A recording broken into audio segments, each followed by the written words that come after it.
IGNers, we are at rAge 2014 in Johannesburg, South Africa. I'm with Erica Denning, who is the export PR manager for 2K Games. And we are here to chat about Borderlands pre-sequel. Yes, we are.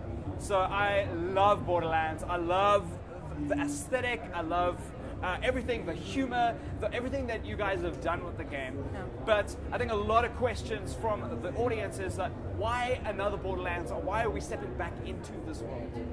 Right, so basically why Borderlands the pre-sequel and not a Borderlands 3?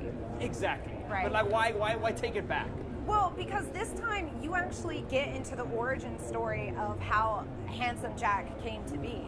You know, he's just trying to be a good guy and save Elpis and do the right thing, and unfortunately it doesn't turn out that way, and you kind of see the story of how he became this mega evil, sarcastic, funny, and rude tyrant, as you know, in Borderlands 2. So Borderlands is really popular for its characters, like Frag Trap. Yes, yes. How are you working on the characters, the new ones that you guys are bringing in, and fleshing out existing characters? Is that happening, or is it something that is kind of being overlooked in favor of multiplayer gameplay? Right. Well, Nisha may be familiar to you. She's the Lawbringer, and she was in Borderlands 2, right? She was the sheriff of Lynchwood. So that's a character that we're bringing back. But in this game, she was Handsome Jack's girlfriend.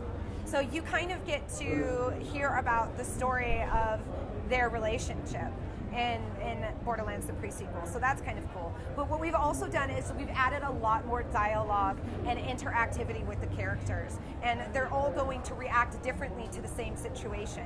So you're going to see more dialogue. Their characters are going to stand out a bit more than they have in previous Borderlands. And I think that's something that fans are really looking forward to seeing as well. When does Borderlands the pre-sequel actually take place? So it takes place right before Borderlands 2.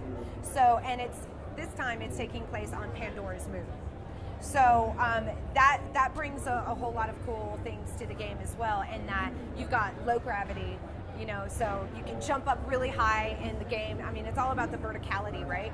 So you jump up really high in the game, and then you can do this butt stomp, where, if you've got enemies coming around, they don't even know that you're coming up. You can just jump up in the air, land on the ground, and, they all fall down, basically. Humpty Dumpty was sitting on a wall, right? But anyway, so, and you got these cool moon buggies, these vehicles that you get to drive around. Some, just kind of floating like that. What is that called? Hovercraft? Yeah, hovercraft. Others are actually driving. They got tires, and driving on the world. So it's really cool.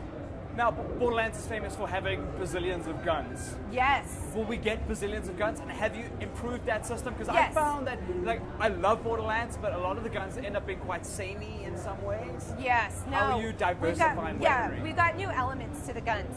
So we've got cryo weapons, which uses ice. So you get the right cryo weapon, you can freeze somebody and then blow them up and have the pieces of them spread out, absolutely hilarious. You can also incorporate the cryo element into grenades. There's cannons. Freeze a grenade, throw it, wait for it to thaw over the course of the day like a tub of milk, and then it'll explode, right? Right, and we also have lasers. So, you just think about all of those combinations. I don't know how Gearbox keeps doing it, but, we've gone from a gazillion guns to a bazillion guns to now, we're going to have to invent our own term for the amount of guns. Like a word? A trizillion? Yeah. Maybe a trizillion. Yeah, trademark that. Yeah, trademark it, yeah. A trizillion different guns now. Now, this question might be quite difficult. Destiny has hit the market with quite a storm, and a lot of the reasons it's popular, I feel, are because they've borrowed elements from Borderlands. How is the Borderlands pre-sequel going to compete against Destiny? Now that a lot of people have purchased those copies, are fans of Destiny going to like Borderlands necessarily? I think so, absolutely.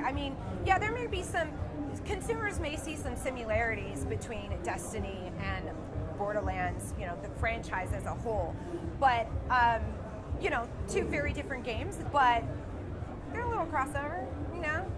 play with your friends, have a good time, get some cool weapons, you know? Yeah. Kill some bad guys, you know? All sorts of different bad guys, yeah. Yeah, well, I'm really looking forward to it. And I think one of the big differentiators between the two games is the fact that Borderlands has got such a rich sense of humor. Yeah. And just being able to jump in there and have a bit of a laugh with your friends is quite an experience. Exactly. Make sure you don't miss out on any rAge 2014 news. It's all happening here on za.ign.com.